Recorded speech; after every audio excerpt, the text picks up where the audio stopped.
अधिकार की बातें और कहीं सत्कार की बातें, वहां क्या खूब लिखी है भीम ने प्यार की बातें। और यूं ही आशा नहीं पाया मैंने सम्मान जीवन का, कहीं संघर्ष के वो दिन और कहीं संघर्ष की रातें, कहीं संघर्ष के वो दिन और कहीं संघर्ष की रातें। बाबा साहब डॉक्टर अम्बेडकर ने आगरा में कहा 18 मार्च 1956 को कि मैं इस कारवां को बड़े कष्ट और मुसीबत से यहाँ तक लाया हूँ, अगर इसको आगे ना ले जा सको तो यही छोड़ देना, ये किसी कीमत पर पीछे नहीं जाना चाहिए। अब ईमानदारी से सोचना, दिल पे हाथ रख के कि कारवां आगा गया है या पीछे गया है, खुद से सवाल करना। मैं वहीं से 4 पंक्तियां उठाता हूँ, एक मुक्तक सुनाता हूँ उसने कि बाबा भीम के जीवन का ये कैसा फसाना है। अभी देशराज भाई कह रहे थे जब हम वहां से सुन रहे थे कि बाबा साहब के बेटे की मौत हो गई और बाबा साहब को लंदन जाना था। हालांकि मैं पहले कहता हूँ ये आधी हकीकत है, आधा फसाना है। लेकिन कहा जाता है कि राजा रत्न अम्बेडकर की जब मौत हुई तो बाबा साहब को लंदन जाना था और उनके बड़े भाई भाग करके आए आनंद, और आनंद ने कहा कि भीमा तेरे बेटे की मौत होगी और तू कहाँ जा रहा है। तो बाबा साहब के हाथ में सूटकेस, दृश्य देखना। बाबा साहब ने कहा कि इस एक बेटे के चक्कर में मैं करोड़ों बेटों को नहीं मार सकता, इसका दाह संस्कार तुम कर देना। अगर मैं लंदन नहीं पहुंचा तो गांधी एंड कंपनी इस देश के 16 करोड़ अछूतों का दाह संस्कार कर। ऐसे थे बाबा। तब पढ़ता हूं कि बाबा भीम के जीवन का ये कैसा फसाना है, और घर में लाश बेटे की उन्हें लंदन को जाना है, और बड़ी मुश्किल से आया है यहाँ तक कारवां यारो, इसे जाने न दो पीछे, इसे आगे ले जाना है, इसे जाने न दो पीछे, इसे आगे ले जाना है कि बाबा भीम के जीवन का ये कैसा फसाना है। एक बार जब मैं हिंदी कवि सम्मेलन करता था 2007 और 8 के दरमियान, तो हमारे मित्र थे कवि कुमार भाई, वो भी राजनीति में गए, हम भी राजनीति में गए, ना वो ठहरे ना हम ठहरे, वो बात अलग है। लेकिन कुमार भाई ने मुझसे कहा, दिल्ली का चुनाव चल रहा था तो हमें वो चुनाव लड़ना चाहते थे, लेकिन हम नहीं गए। हमने राजेंद्र पाल जी को कहा तुम लड़ लो, तुम बन जाओ मंत्री, कोई दिक्कत नहीं। बात वही है कि राजनीतिक व्यक्ति राजनीतिक काम करो, सामाजिक व्यक्ति सामाजिक काम करो, हम लोग राजनीति के लिए नहीं बने। तो उन्होंने मुझसे कहा कि बाबा साहब डॉक्टर अम्बेडकर के नाम से कॉलेज है, रोड है, यूनिवर्सिटी है, और क्या चाहिए तुम लोगों को, रट लगा रखिए बाबा साहब बाबा साहब बाबा साहब। मैंने कहा भाई पंडित जी जवाब तो मैं दूंगा और ऐसा दूंगा जो तबीयत खुश हो जाए। तो मैंने जवाब लिखने की कोशिश की, आपकी संख्या जितनी है उसके आधार पर मुझे तालियां मिलनी चाहिए। पहले मिसरे से आप पकड़ना, क्या तमन्ना है कि तमन्नाओं में तमन्ना अभी एक और बाकी है। कुछ कह रहे थे देशराज भाई? हाँ, बात अच्छी लगे तो दोनों हाथ से खुल के तालियां होनी चाहिए, क्योंकि ये महान हस्ती है, पूरे देश और विश्व में भी जाते हैं। तो ताली बिल्कुल कंजूसी मत करना, खुल के तालियां होनी चाहिए।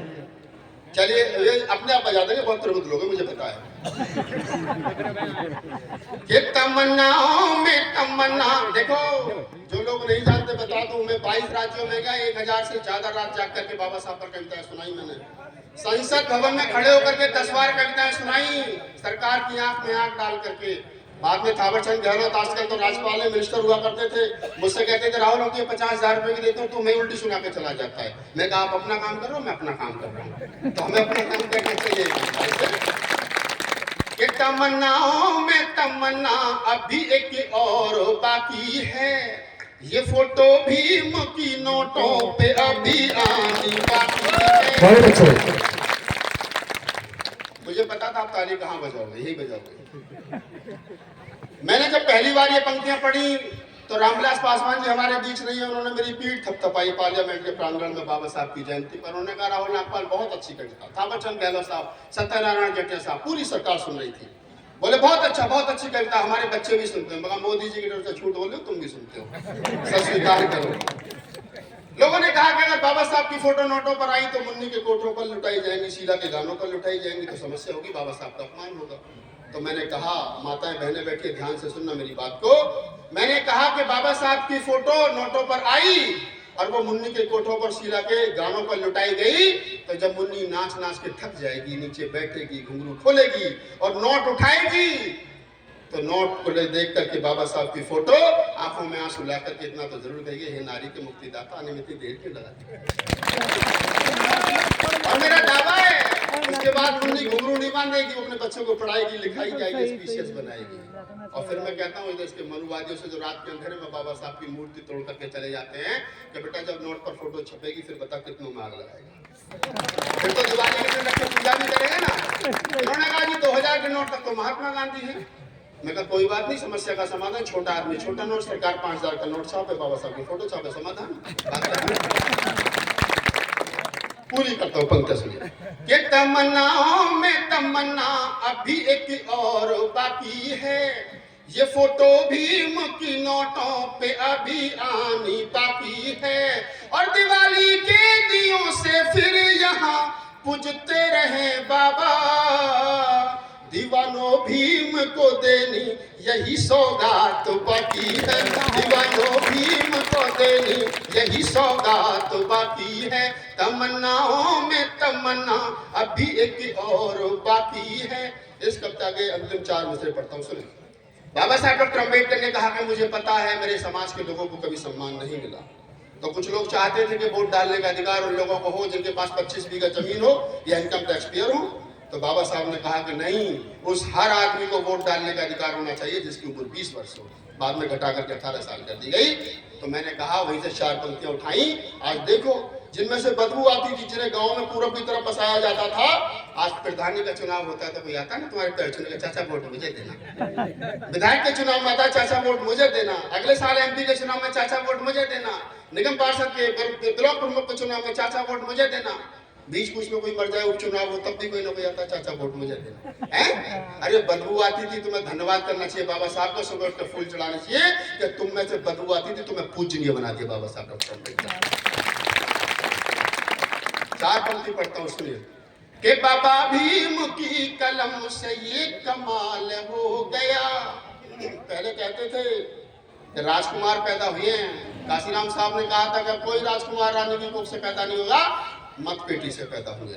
मत पेटी से पैदा हुए तो बहन जी 4-4 बार मुख्यमंत्री बनी ना, बनी। अगर वही बनते तो वही बनती, पता नहीं कौन सी प्रताप सिंह और महारानी पटरानी वो जो बनती आ रही थी वही बनती, वही बनते। मोदी जी ने कहा कि मैं तो बाबा साहब की वजह से प्रधानमंत्री बना। मैं कहा मोदी जी कहे तो ठीक है, लेकिन और बोलो नहीं तो चाय वाले को कौन प्रधानमंत्री बनाता है इस देश में? ये लोकतांत्रिक व्यवस्था है, ये बाबा साहब देखे कहें आपको कि बाबा भीम की कलम से ये कमाल हो गया। और यहाँ राजा था जो कल तक वही कंगाल हो गया। और नहीं जन्मेंगे अब राजा यहाँ रानी की कोख से, राहुल वोट का तेरी उन्हें मलाल हो गया, राहुल वोट का तेरी उन्हें मलाल हो गया। हे बाबा भीम की कलम से ये कमाल हो गया। और 2 मिनट की एक बात है, अब मैं स्टार्ट हो गया हूं तो थोड़ा कर लेता हूँ। ये महिलाएं बैठी हैं, सुन रही है ना? एक बार हाथ खड़े करो। हाँ बहुत अच्छा। अब मैं तुमसे मुखातिब हूँ, तुम मत सुनना, मेरे कोई फर्क नहीं पड़ता, मैं इनसे बात कर लेता हूँ। एक देश में बीमारी है करवा चौथ नाम की, अभी निपटी है कल परसों। मैंने ऐसी मस्ती में कभी कविता लिखी करवा चौथ पर, जो कुंवारे लड़के वो भी सुने, शादीशुदा वो भी सुने, कुंवारी हमारी बहन बेटी बैठी है वो भी सुने, और जिन्होंने रखा वो भी सुने। एक बार हाथ खड़े करके बताओ कितनों ने रखा था करवा चौथ का? कर रहे बेचारा, करो कोई बात नहीं, घर की बात है, सबने रखा है। 80 साल की ताई बैठी उन्होंने भी लिखाया। ताऊ कितने जिंदे रहेंगे बताओ? एक कविता 2-2.5 मिनट की सुनाता हूँ, करवा चौथ स्पेशल, देश में बड़ी मशहूर हुई, सुनाता हूँ। बिल्कुल सादा बातचीत है, कुछ नहीं, बैठ जाए चहलकदमी ना करें। कि पत्नी बोली करवा चौथ पर एक साड़ी दिलवाओ। गद्य में सुने कि पत्नी बोली करवा चौथ पर एक साड़ी दिलवाओ, तो हमने कहा करवा चौथ के फायदे बतलाओ।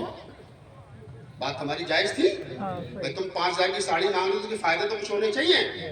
तो पत्नी बोली करवा चौथ पर एक साड़ी दिलवाओ, तो हमने कहा करवा चौथ के फायदे बतलाओ। तो पत्नी बोली उमर पिया एक व्रत में 1 बरस बढ़ जाएगी और मौत तुम्हारे कभी नहीं नजदीक आएगी। तो हम तो पढ़े लिखे थे, हमने हिसाब लगाया कि अगर पत्नी लगातार जीवन में बढ़ती रही तो पति पत्नी का दाम्पत्य जीवन 40 साल का। तो मेरी तो 40 साल बढ़ गई, पत्नी की 40 साल घट गई। कविता का आनंद ले यहाँ से कि पत्नी बोली करवा चौथ पर एक साड़ी दिलवाओ, तो हमने कहा करवा चौथ के फायदे बतलाओ। तो पत्नी बोली उमर पिया एक व्रत में 1 वर्ष बढ़ जाएगी और मौत तुम्हारे कभी नहीं नजदीक आएगी। तो मैंने कहा प्राण प्रिय ऐसा अनर्थ मत कीजिए, ये करवा चौथ का व्रत अभी तोड़ दीजिए। ताली बजाओ। कि मैंने कहा प्राण प्रिय ऐसा अनर्थ मत कीजिए, ये करवा चौथ का व्रत अभी तोड़ दीजिए, क्योंकि तुम्हारे व्रत रहने से मेरी उम्र 40 वर्ष बढ़ जाएगी। अगली मैं तो 100 वर्ष तक जीऊंगा, तू 60 में बढ़ जाएगी। अगली मैं तो 100 वर्ष तक जीऊंगा, तू 60 में निपट जाएगी। वो 40 वर्ष मैं किसके सहारे जीऊंगा, किसके हाथ की चाय और कॉफी पीऊंगा। चाय की चाहत जब मुझे भाभी के घर तक ले जाएगी, तो भाभी फिर मुझे रड़वा कहकर के चिढ़ाएगी। चाय की चाहत जब मुझे भाभी के घर तक ले जाएगी, तो भाभी फिर मुझे रड़वा कहकर के चिढ़ाएगी। ऐसे तानों को मैं कैसे सह पाऊंगा, ज्यादा कुछ कहूंगा तो भतीजों से पिट जाऊंगा। ऐसे तानों को मैं कैसे सह पाऊंगा, ज्यादा कुछ कहूंगा तो भतीजों से पिट जाऊंगा। मेरा एक काम कीजिए, पहले मेरे 40 वर्षों का इंतजाम कीजिए। मेरा एक काम कीजिए, पहले मेरे 40 वर्षों का इंतजाम कीजिए, और ऐसा नहीं कर सकती हो तो छोड़ दीजिए, और ये करवा चौथ का व्रत अभी तोड़ दीजिए, अभी तोड़ दीजिए। बहुत बहुत धन्यवाद। मैं कविता को आपको 2-3 घंटे सुना सकता हूँ खड़े होकर, कोई दिक्कत नहीं, लेकिन प्रोग्राम और कामों के लिए बंते जी का भी अभी संबोधन होना, और भी बहुत सारे लोग बोलेंगे। आप लोगों ने मुझे सुना, मुझे 4 बजे निकलना है, क्योंकि 5